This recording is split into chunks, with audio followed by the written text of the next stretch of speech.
DZRD Sunshine Radio Report!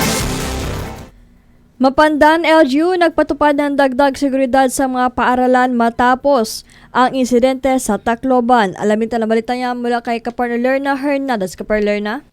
Nagdaos ng emergency meeting ang pamalaang bayan ng Mapandan kasama ang mga pinuno ng mga pampubliko at pribadong paaralan upang talakayin ang mga hakbang sa magpapatibay sa kaligtasan at seguridad ng mga mag-aaral at kawani kasunod na naiulat na aksidente or insidente sa San Jose National High School sa Tacloban City.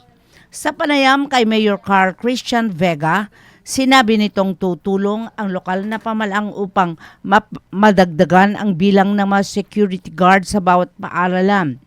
Kasama rin sa napag-usapan ang pagpapalakas ng seguridad sa mga gate at iba pang hakbang upang matiyak ang kaligtasan ng bawat mag-aaral.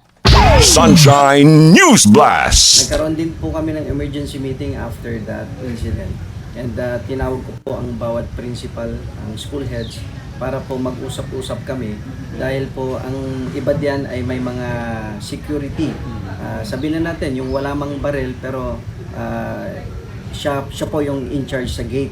And nag-usap po kami at tutulong ang munisipyo para magkaroon ng security guards bawat eskwelahan.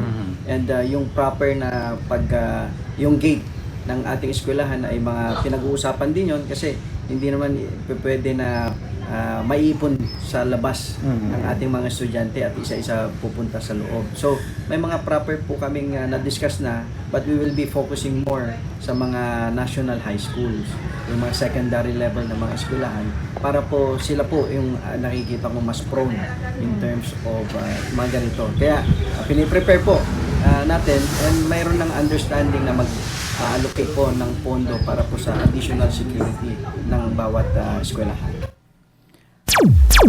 Ayon pa sa alkalde, prioridad ng lokal na pamalaan ng mga national high school dahil nakikita nilang mas nangangailangan ang mga ito ng mas mahigpit na seguridad. Sunshine News Blast! May mga proper po kaming na-discuss na, but we will be focusing more sa mga national high schools, yung mga secondary level ng mga eskwelahan, para po sila po yung nakikita ko mas prone in terms of mga ganito. Kaya piniprepare po natin, and mayroon ng understanding na mag-allocate po ng pondo para po sa additional security ng bawat eskwelahan.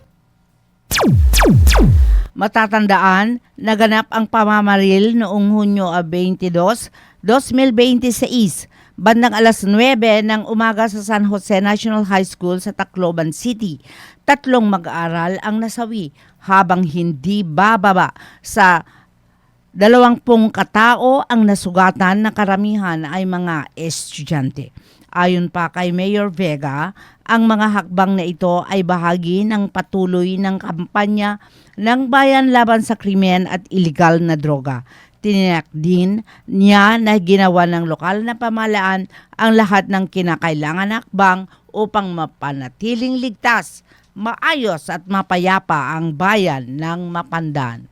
Para sa Diyos at Pilipinas kong mahal, Lerna Hernandez, kapartner mo sa balita at serbisyo. DZRD Sunshine Radio Report!